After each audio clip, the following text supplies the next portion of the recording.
Most freelancers think landing more clients comes down to sending more cold pitches, building a prettier website, or spending hours on social media. But the vast majority of your client growth comes down to just one thing: your network. So in this video, I'm gonna do two things. I'm gonna show you why networking is the single most powerful skill for getting freelance clients, and I'm gonna give you practical ways that you can build and use your network even if you're starting with zero connections. Here's the truth: you can have the best portfolio, the best rates, and the slickest website. But if no one knows you exist, you won't get consistent work. Your network is what gets people to remember you and recommend you and hire you, often without you having to sell yourself. In my own business, most of my long-term, high-paying clients have come from relationships and not from cold outreach. But I didn't realize the benefits of networking in the beginning, and it led to a lot of struggling. As I started to network, I really started to see the value in it. And so here are some of the things that I realized. Networking is more important than you might think because trust beats price. In other words, people hire people they trust even if they cost more.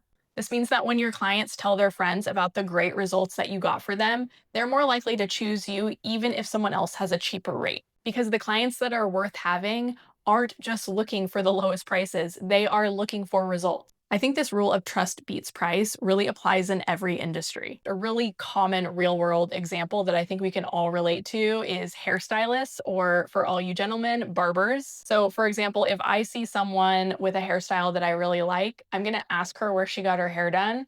And I'm gonna go to that stylist, even if I could theoretically shop around and find someone cheaper, because I don't want someone cheaper. I want that exact style or that exact technique or whatever it is that made it special. The chances of me trying to find another stylist when I've already found what I want are pretty low because the recommendation I got already solves my problem or gets me the result that I want. Another reason why networking is so key for freelancers is that opportunities spread through people. And every connection that you make can connect you to dozens more. A really great example of this is one of the clients that I had a marketing manager who was working with some other brands and ended up referring me to those brands. And that really helped build my business faster than I ever expected. So remember that every person you meet is a potential bridge. Something else that I realized when I started networking more is that referrals are the fastest path to yes.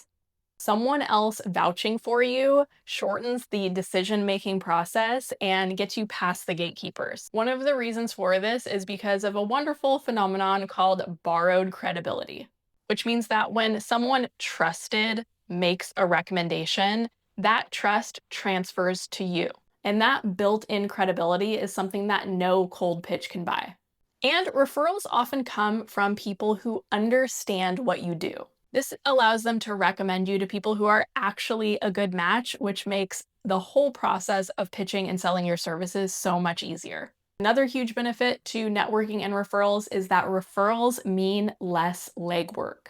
I say it all the time, as a freelancer, your time and energy are limited. You don't have time to spend all day looking for clients, and you don't have a huge budget for advertising or a team to do these things for you. But when you have even a handful of solid connections who have feelers out for you, who have their ear to the ground for you, your likelihood of getting really quality leads goes up with minimal effort on your part. Without a network, every client feels like a grind to find. With a strong network, clients come to you. So let's get into the actual networking fundamentals so you can start networking for your business. Because networking isn't what you might think, or at least what I thought it was in the beginning, which I thought networking was about making small talk and collecting business cards. In reality, it's about building genuine, ongoing relationships. That means staying in touch with past clients.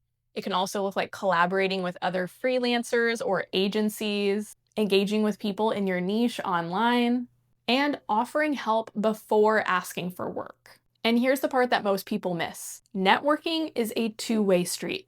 You should be looking for opportunities for others just as much as they're looking for opportunities for you. That means sharing leads, making introductions, and giving value with zero expectation of getting anything in return. That's how you build a reputation as someone that people want to work with and recommend. So remember, the best networkers give without keeping score. Here are some practical actions that you can take to start growing your network right now.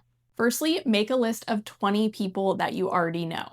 These could be past colleagues or coworkers. It could even just be friends and family. Send them an email or a text and let them know what you're doing now. You don't need to overthink it. In fact, here's a simple template that you can use. Hey, I just wanted to share a quick update. I'm now working as whatever your role is, helping whatever your niche is with your specialty. If you ever hear of anyone who could use this, I'd be grateful if you kept me in mind. Notice that you're not asking anyone for a favor, you're just giving them an update and letting them know what you're doing. And you'd be surprised how often people want to network and help you out, and that plants the seed for opportunities. You should also get in the habit of showing up where your ideal clients hang out. This could be on LinkedIn, in Facebook groups, at virtual or in-person events. And here's a tip that helped me a ton when I am meeting someone face-to-face or even virtually. Instead of leading with a title like I'm a copywriter or I'm a social media manager, lead with the problem that you solve. So instead of saying I'm a freelance marketer, I say I help e-commerce brands grow their sales through social media. That way people instantly know who you help and how, and it could help them think, oh, I know someone who needs help with that. Another small step you can take to grow your network is to give value publicly. That means sharing tips or resources or ideas in your niche without expecting anything in return. Giving value in public doesn't have to mean investing a ton of time and energy or creating extensive content. It could be as simple as answering questions in Facebook groups or posting a tip about a problem that you know your ideal clients might be facing on LinkedIn. The last tip I'll give you is to stay on their radar. And most freelancers don't do this, and if you are the one who does, you're definitely going to stand out. Staying on their radar doesn't mean sending annoying follow-up emails. It means continuing to engage. And I'm going to share a little tip with you to help you automate this. So one thing I like to do is when I make a connection, I learn their business name and I go into a free tool called Google Alerts. When you set up a Google Alert, you get a notification when they are mentioned in the news, and that's a great excuse to reach out and say congratulations on the feature. This shows people that you're paying attention and not only when you want something from them. It takes you from another freelancer in their inbox to someone who genuinely cares, and that makes you unforgettable. So here's a little mindset shift for you. Before you send another cold pitch or post another Instagram reel hoping for a miracle, ask yourself, who can I connect with today? Your next client could be one conversation away. Building a strong network is how clients find you, but keeping them happy is how you attract many more.